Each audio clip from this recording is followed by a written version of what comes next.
ఇది స్ప్రే చేస్తే నొప్పి తగ్గిపోతుంది అత్తయ్య. పోనీ టికెట్స్ క్యాన్సిల్ చేస్తానమ్మా. కొంచెం నొప్పి తగ్గాక 2 రోజులు ఆగే వెళ్తురు గానీ. మా టికెట్ల సంగతి సరేరా, మీవి ఇంటర్నేషనల్ టికెట్స్. లాస్ట్ మినిట్ లో క్యాన్సిల్ అంటే బోల్డ్ అంత పోతుంది. మీ అమ్మ సంగతి నాకు వదిలే, ఇంటికి తీసుకెళ్లి నేను చూసుకుంటాగా. నానా. మొలిగించాలు గానీ ట్రైన్ టైం అవుతుంది. లేవే లే. Stop it, Ranga. లే. Ranga, stop it. అసలు నువ్వు రాత్రిపూట నడవకుండా మంచానికి గొలుసులేసి కట్టేయాలి. Stop it. పగలబండి కాబట్టి సరిపోయింది. అదే ఏ రాత్రి ట్రైన్ అయితే బెర్త దిగి ఎటో పోయేదానివి. ఏ తలుపో తీసుంటే గోవిందా గోవిందా. Stop it, Ranga. అబ్బా నువ్వు ఊరుకోనన్నా, అసలే అమ్మ నొప్పితో బాధపడుతుంటే. బాయ్ మోహిని, అక్కడ ఫ్లైట్ దిగాక ఫోన్ చెయ్యమ్మా. అలాగే అత్తయ్య. బుచ్చయ్య అయ్యా. వస్తాం. మా వాళ్ళని జాగ్రత్తగా చూసుకో. సరే అయ్యా. యాదమ్మా వస్తాం. అలాగేనయ్యా. బాయ్ మోహిని. బాయ్ మావయ్య, happy journey. Bye. Thank you అమ్మా. Hyderabad to Paris 10 hours journey. First class seats beds లా ఉంటాయి. ఆలోచించు మరి. అసలు ఆ క్షణం గురించి నేను ఆలోచించని క్షణమే లేదు.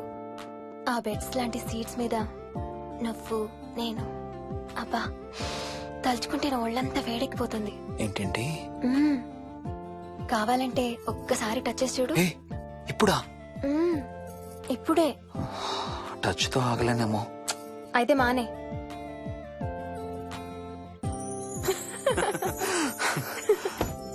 రేయ్ తొందరగా రారా, టైం అవుతుంది. సరే వెళ్ళు, నేను ప్యాకింగ్ స్టార్ట్ చేయాలి. ఇవాళ ఏం కలరు? Stop it Harsha. రోజు పొద్దున్న ఏం తింటావు? ఇడ్లీ. రోజు ఇడ్లీనా? ఇంకేం తినవా? అవును డాక్టర్, ఎప్పుడు ఇడ్లీయే కావాలంటాడు. అప్పుడప్పుడు కాన్ఫ్లెక్స్ తింటాడు. ఇటు తిరగమ్మా.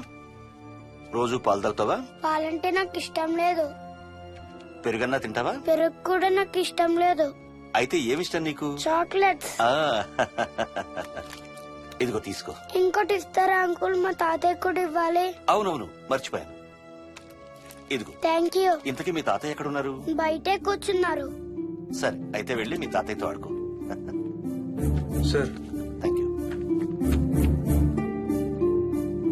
మీకు మీ బాబు గురించి చెప్పే ముందు నేను ఈ మధ్య డీల్ చేసిన ఒక కేసు గురించి మీకు చెప్పాలి. ఈ అమ్మాయి పేరు కల్పన. ఇప్పుడు 18 ఏళ్లు. తనకు 10 ఏళ్ల వయసులో నా దగ్గరికి తీసుకొచ్చారు. రాయడానికి చదవడానికి బాగా ఇబ్బంది పడేది. 10th స్టాండర్డ్ 3 సార్లు అన్ని సబ్జెక్ట్స్ లో ఫెయిల్ అయింది. తనకి చదువు రాదనే డిప్రెషన్ తో ఆత్మహత్య కూడా ట్రై చేసింది. అలాంటి అమ్మాయి సడన్ గా ఒక రోజు పుస్తకాలు తీసుకుని రూమ్ లోకి వెళ్లి గంటలు గంటలు చదవడం స్టార్ట్ చేసింది. 10th స్టాండర్డ్ 96% తో పాస్ అయింది. ఎలాగమ్మా అని అడిగితే వాళ్ళ నాన్నగారు రోజు వచ్చి చదువు చెప్పి హెల్ప్ చేశారంది. నిజానికి ఈ అమ్మాయి నాన్నగారు తను పుట్టకముందే చనిపోయారు. చదువు దారిలో పడ్డాక కల్పనకి వాళ్ళ నాన్నగారు కనబడ్డం మానేశారు. ఈ కేస్ గురించి మాకు చెప్తాను. ఇది కల్పన చిన్నప్పుడు తీసిన ఎక్స్రే. ఇది వికీ ఎక్స్రే.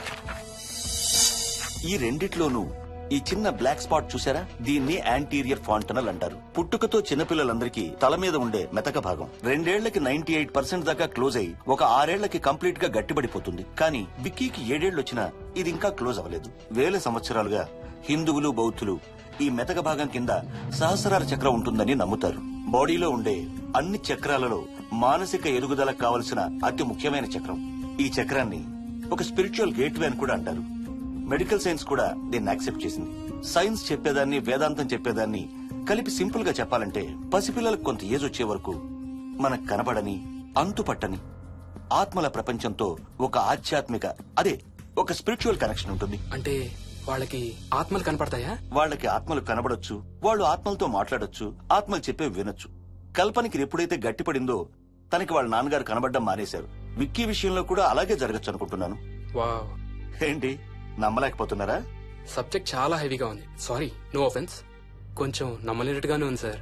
మనకు అర్థం కాని చాలా విషయాలు కొంచెం నమ్మలేనట్టుగానే ఉంటాయి. దయ్యాలను చూసినప్పుడు కుక్కలు మురుగుతాయంటారు. సునామీలు, భూకంపాలు వచ్చేటప్పుడు జంతువులకి, పక్షులకి ముందే తెలుస్తాయంటారు. వాటికి మనకు తెలియని ఏదో ఒక సెన్స్ ఉంది. అలాగే చిన్నపిల్లలకు కూడా వాళ్ల ప్రపంచం గురించి మనకు చాలా తక్కువ తెలుసు. కొన్ని బ్లైండ్ గా నమ్మాలంతే. విక్కీకి వాళ్ళ తాతగారు నిజంగా కనబడుతున్నారా లేక అలానే ఊహించుకుంటున్నాడా అనేది మనం నమ్మేదాన్ని బట్టి ఉంటుంది. అదే నిజమైతే వాళ్ళ తాతగారు తన కోసం ఎందుకు వచ్చారో ఏదో ఒక రోజు విక్కీయే మనకు చెప్తాడు. ఒకవేళ విక్కీ వాళ్ళ తాతగారిని ఇమాజిన్ చేసుకుంటుంటే చేసుకోనివ్వండి, ఇట్స్ హెల్దీ. తనకి పాలు, పెరుగు ఇష్టం లేదు కాబట్టి కాల్షియం సప్లిమెంట్ ఏదైనా ఇవ్వండి. ఇది త్వరగా గట్టిపట్టడానికి హెల్ప్ అవుతుంది. మోస్ట్ ఇంపార్టెంట్లీ మీ అబ్బాయికి బాగా దగ్గర అవడానికి ట్రై చేయండి. తనతో హోంవర్క్ చేయించండి, ఆడుకోండి, బయటికి వెళ్ళండి, రోజుకు ఒక్కసారైనా కలిసి భోజనం చేయండి. విక్కీలో చాలా మార్పు చూస్తారు. చాలా బాగుంది, తీసుకో. అయితే నేను తినేస్తా. వికీ దా.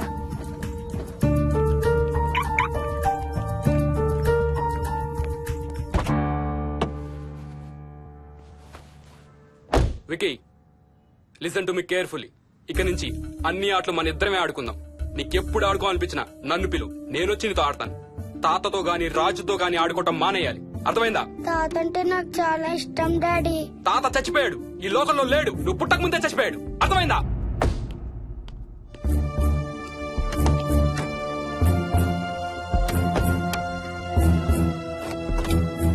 డాడీ, ఏంట్రా? తాత నిన్ను సీట్ బెల్ట్ వేసుకోమంటున్నాడు. రేయ్ నిన్ను తాతన తన్నానా? తాతన తన్నానా? Stop it. వాడితో డీల్ చేసే విధానం అది కాదు. కార్తీ, ఇవ్వు, వాడికి బాగా గారం ఇవ్వు, తర్వాత ఏడుస్తావు నువ్వే.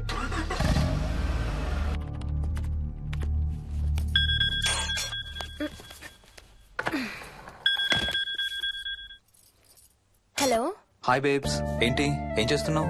ప్యాకింగ్. ఎప్పుడు వస్తున్నావు? బయలుదేరుతున్నాను. Hey, you know something?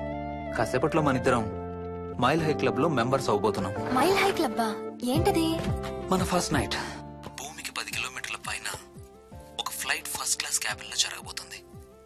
అలా ఆకాశంలో శోభనం చేసుకున్న వాళ్ళందరూ కలిసి ఒక క్లబ్ పెట్టుకున్నారు.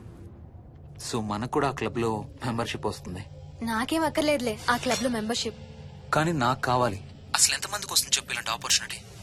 మొదటి రాత్రి, మొదటిసారి భూమికి 36,000 ఫీట్ పైన ఒకే దుప్పట్లో ఇద్దరం. ఛీ, కంపు.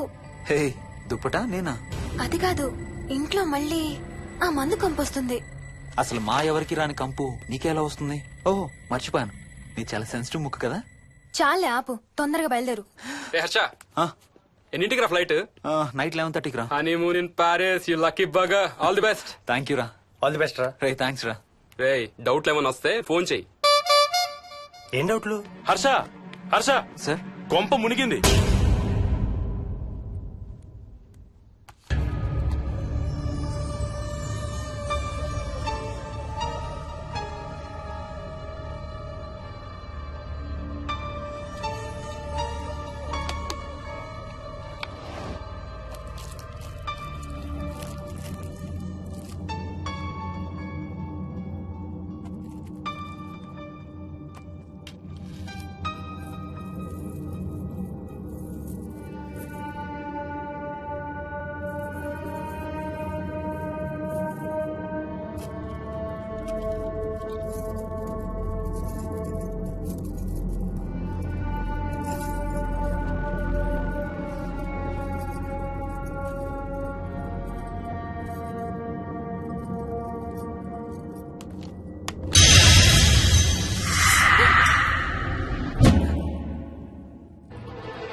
Please try to understand sir. It's my honeymoon. Flight tickets, hotel room కి అన్నిటికీ ఆల్రెడీ పే చేసేసాను. ఇప్పుడు లాస్ట్ మినిట్ లో క్యాన్సిలేషన్ అంటే మొత్తం పోతుంది. నువ్వు ఇప్పుడు బెంగళూరు వెళ్ళకపోతే మన కంపెనీయే మూసేయాల్సి వస్తుంది. అలా కాదు sir. Harsha, please try to understand. ఒక్క కంప్యూటర్ కాదు, మొత్తం మెయిన్ ఫ్రేమే కొలాప్స్ అయిపోయింది. బీపీ ఆపరేషన్స్ మొత్తం షట్ డౌన్ అయిపోయాయి. నువ్వు బెంగళూరు వెళ్ళాలంతే, తప్పదు. మార్నింగ్ ఫస్ట్ ఫ్లైట్ లో తిరిగి వచ్చేద్దు గానీ నీ హనీమూన్ కి రేపు వెళ్ళు. కావాలంటే ఖర్చులన్నీ కంపెనీ భరిస్తుంది. Sir, I can't sir. కాంటూ లేదు, గీంటూ లేదు. నువ్వు వెళ్ళకపోతే నా ఉద్యోగమే కాదు, నీ ఉద్యోగం కూడా పడుతుంది. Sorry, Dad.